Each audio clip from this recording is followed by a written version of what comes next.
Hey, my family. Okay, so I originally had a really nice video for you today. However, I ended up doing an edit to it, and I edited it the wrong way. So what ended up happening was I lost everything. I'm heartbroken right now. But I wanted to show you something right quick of what I end up doing and see if this will help you. I'm going to flip this around and I'm going to show you this bed and see if you can remember this one.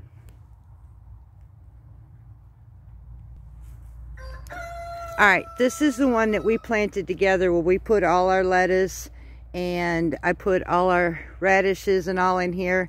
And as you've seen, I took it out. The reason I took it out was I am allowing these plants to speak to me this year. I do not want to be wasting food. I do not want to be buying food this year. I'm learning patience through it all. And so with that, I had started paying close attention to these plants. Now, I have been learning. I've even cut my selection on who I'm going to listen to, who I'm going to learn from. I'm down to 2 master gardeners that I want to learn from. I am trying something new this year. I've been using fish emulsion, and honestly, I'm at the point I'm not even putting enough fertilizer on my plants. I'm going to make it simple this year.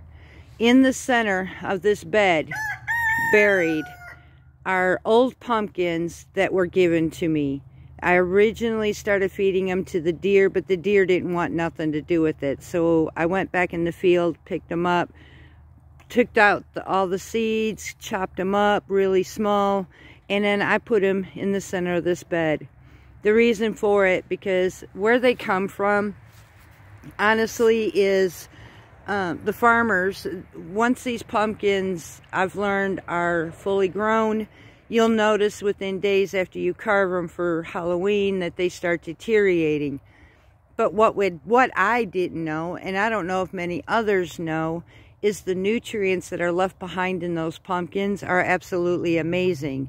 They have nitrate, they have potassium, they have phosphorus already in that fruit. And it's actually amazing. So I started doing what's called trench fertilizing. I pulled out all of my plants because, frankly, I'm in the wrong season. And I will take you in because it's a lot cooler or warmer in the house after I get this done. But I'll explain in detail what had happened. I am going to divide my garden up to make things easier for me. This house right here where the pumpkins are, this is going to be my tomato house. I have never done this. I have radically planted my plants everywhere. It has made it hard to be categorized and taking care of the plants for their needs. So I am going to actually this year make it easy for me and make houses. So this is going to be the tomato tomatillia house. This one beside it is going to be the pepper house. Now, back to this one. This one here gets the most sun between these 2 greenhouses. This is perfect for my tomatoes. The only thing bad about it is this is a 7 foot tall. So my tomatoes tend to actually grow bigger than this frame. Now, I am going to be shading these off this year because once that sun later in the summer gets really, really hot, it'll start cooking these tomatoes. So I'm going to shade cloth them. I have a choice. When those tomatoes start growing through the shade cloth, they did 2 years ago on me, I could cut the tops, but on an indeterminate tomato, when I do that, it's going to cause that tomato to grunt its progression. So what I might do is just actually let it grow through it. Sometimes it ripped it, but I'll reuse it. I'll cut the tops off when it's ready to get rid of them, and then I'll feed them through the best I can. But now back to this one. This one is going to be my pepper house. My jalapenos, my bell peppers. This house here showed me something last year. And when I looked at my peppers, I had two different areas. In these grow pots, I had peppers. Now, some of those were in full direct sunlight. Others were in this house. So I started watching the ones in the grow pots. They didn't do so well in that full sun. A matter of fact, to be honest with you, I hardly got any production off them whatsoever. But in this house, this one, every pepper that I planted did amazing. The production out of those were so much that I literally, at the end of the season, I pulled the plant to make it stop because I just had my fair share of it. But what I was growing, nobody really wanted, so I pulled it. But it showed me something. I also had bell peppers in this house. Now, this was once covered. And at that time, it was covered during that deep freeze we never see down here in Mississippi. And that pepper plant kept producing and bigger peppers than I had ever seen in 4 years. So, I am going to turn this into my pepper house. Now, I'm thinking what had happened on this one. This one gets partial shade, partial sun. It makes the perfect atmosphere for a pepper. And the reason for it is up here, all these trees, which are not leafed over, they get full. So this house gets a certain amount of sun, and then the rest of it gets shaded. It makes sense. I don't have to put a shade cloth over this one. So I'm going to learn to take my plants and categorize them where I could keep up with them. This area would also be good for, even though they're cool weather plants, lettuce, radishes, and stuff like this can also tolerate, especially maybe not so much in the extreme hot heat, but for most of my gardening, I could put it in here too and maybe get a better production. Now it's starting to rain on me once again, Lord help. So I'm going to take you inside and finish this conversation on what happened to these. But before I do, I'm going to take a pause because I have some examples still left in my 10-footer where we planted also. And I'm going to show you what's going on with these plants and why I destroyed them. Okay, here is our radish. Now, mind you, this has been about a month ago. Now I want to show you this whole area was covered, y'all. But we're hardly getting any germination whatsoever. And yes, we have some germination, but again, these are going to get destroyed. It cringes me too, and you're probably thinking, what the heck, woman? Just let them grow. It's something I'm watching in the plants. They're speaking to me in their own way.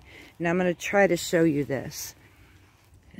This radish plant right here, you would think it looks really good, but technically it's not. It is growing, if you can see this, really tall. I had problems with this last year, and what ends up happening later on, this thing is going to start dropping to the ground.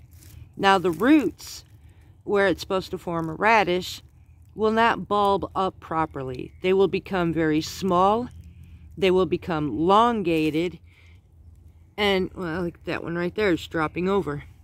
They're going to start growing, see that, on its side. I've had other vegetables do this.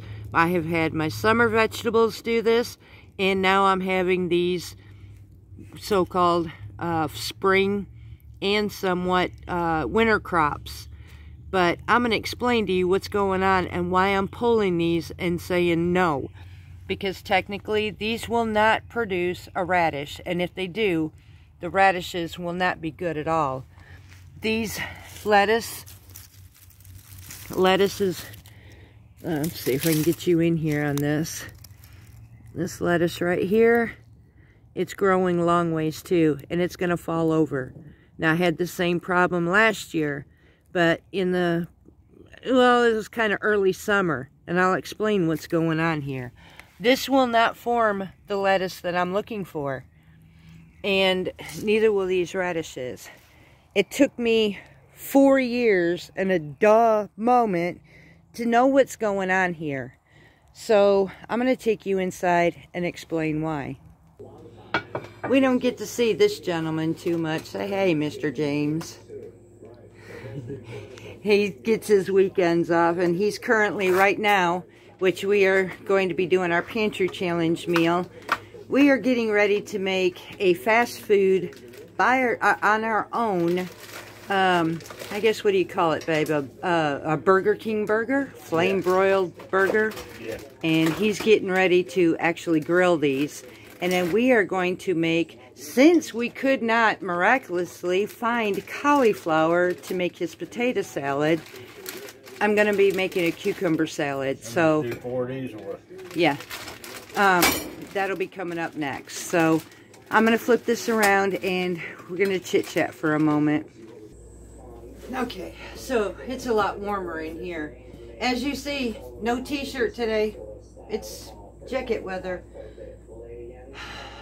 With that, okay, so I had mentioned earlier I had a really good video, y'all. We took a tour doing farm work together and everything, and crazy me went to go edit some things from my video, and it ended up cutting my whole video and just kept the section. It was backwards. It was just backwards. I trashed the whole thing.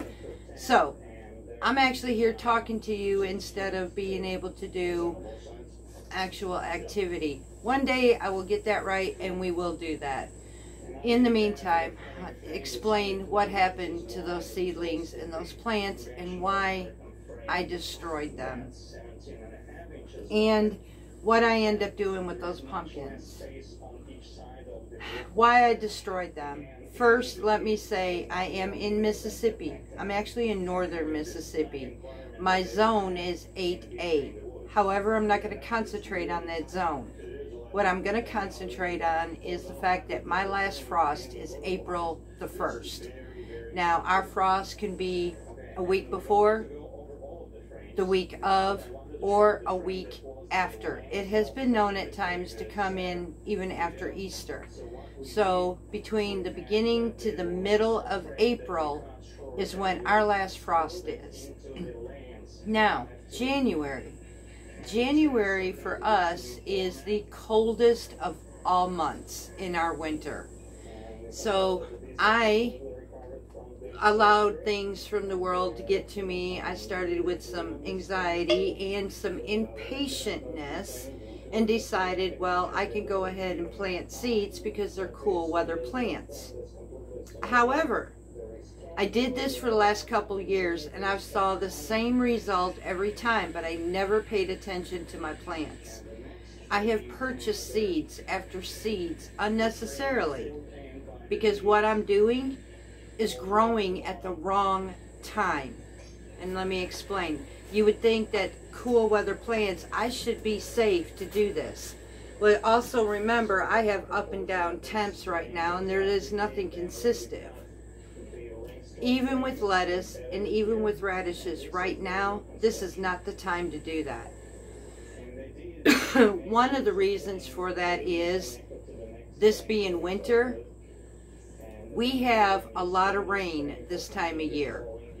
And we have cool weather, we have warm weather. What we don't have is a lot of sunlight.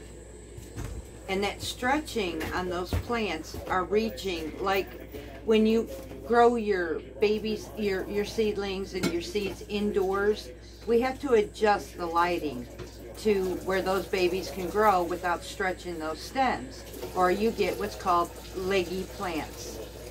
Same with the outdoors in the winter time. My radishes in that bed that I had showed you, where I told you I pulled them, they were so leggy, every single one of them were laying on the ground.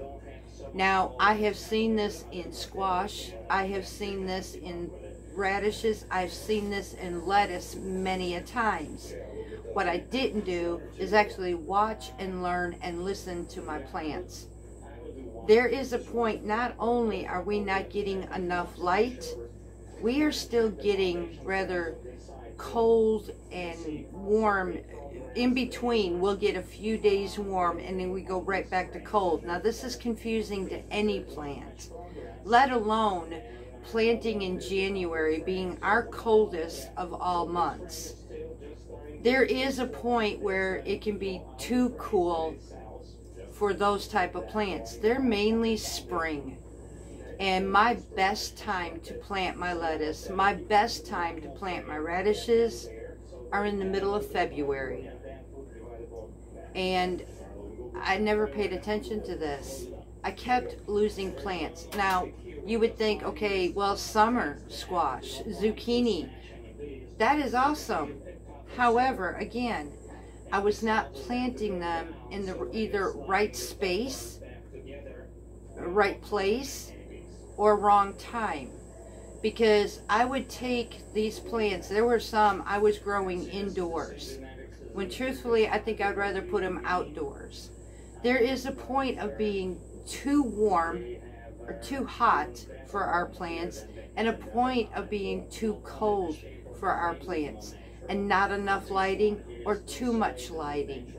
Now, the too much lighting would be that direct sun 24/7, not giving these plants a break, when technically they could use a break of shade. But I didn't do that. They would just keep growing, and they were growing immaturely, prematurely, or not right. And basically, I was losing production. My goal this year is to, instead of buying produce, it's to produce more of my own. But I have to know my timing. So I ended up trashing, but I didn't actually pull those plants. I actually used them in another purpose. In a way, it's called chop and drop. Now, those pumpkins, what I end up doing is I build a trench in the middle of that bed, pulled the soil apart, chopped up those pumpkins in rather small squares, and ran it all the way down that trench line, covered it up for it to compost. At the same time, I took what spacing, and there were large gaps between all those seeds that I planted. There were large gaps of anything to even come up. I probably could have waited, but honestly, I'm afraid it all got messed up. So I'm just going to start over and do this right. I will plant in the middle of February the way I should have. So those plants, what actually went inside the compost with those pumpkins. The reason I did the pumpkins is because there's enough nutrients in it to decompose that will probably keep me most of my season. The pepper house that I showed you, I top dressed those with the compost mix of what I have around here, and then top dressed it. Because I know myself, and I'm not consistent with fertilizing, and frankly I don't really want to invest in the liquid fertilizers and all that when I want to concentrate more of what I have naturally around here, but also will last longer for me.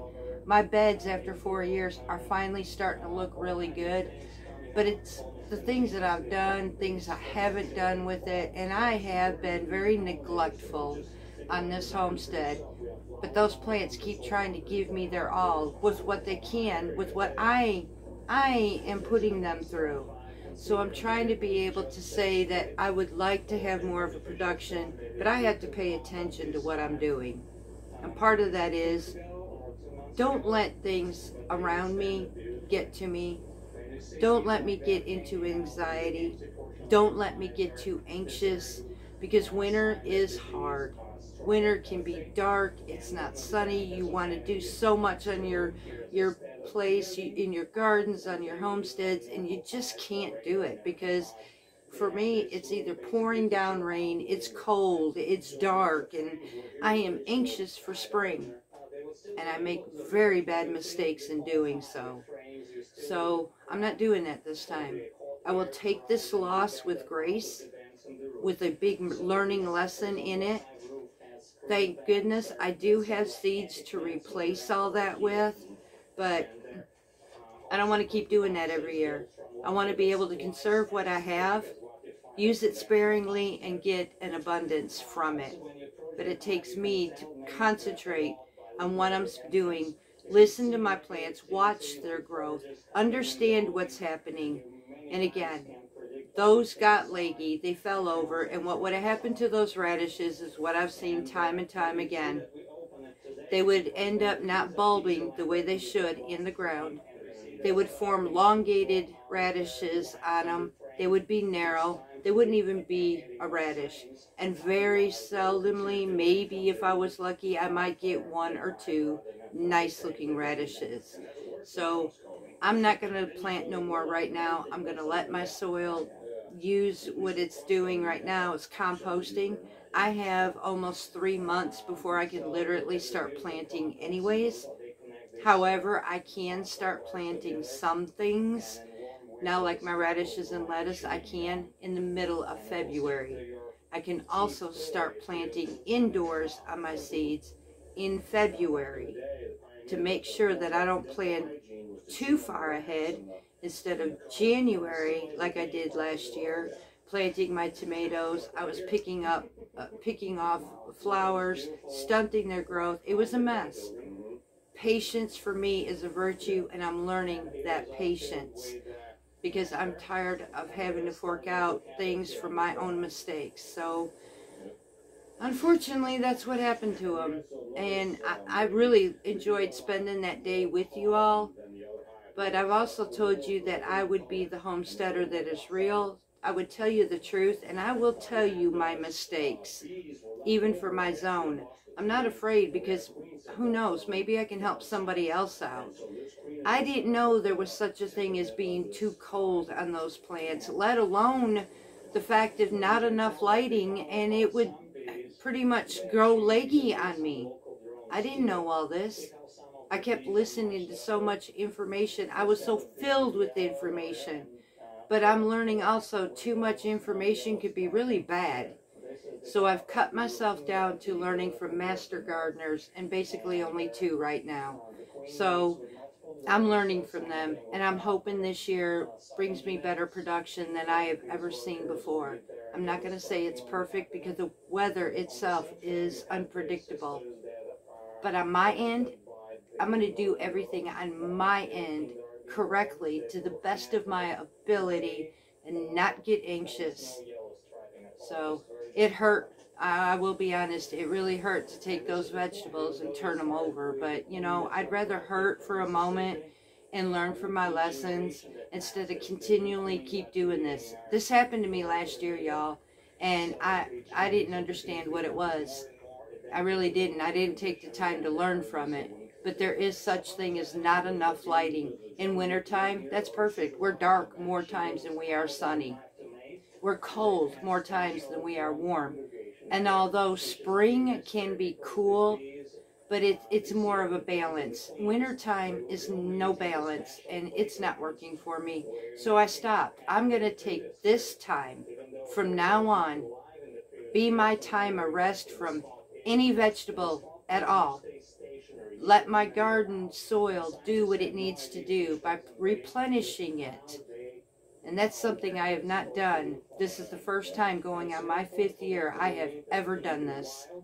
So I'm going to take that advice. I'm going to do what I need to do. And I am going to wait.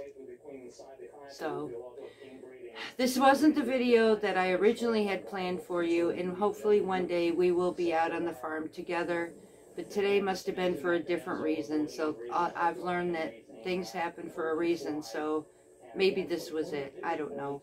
But until next time, we have our pantry challenge, which will be fast food, homemade fast food.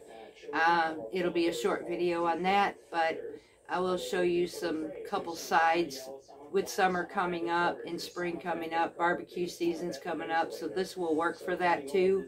So, and one that my diabetic can have, bless his heart. We could not find cauliflower, you know. Oh Lord, y'all. So anyways, I will see you tonight in the kitchen gathering, and I look forward to it. So until then, much love for you from Parton's Heritage Homestead.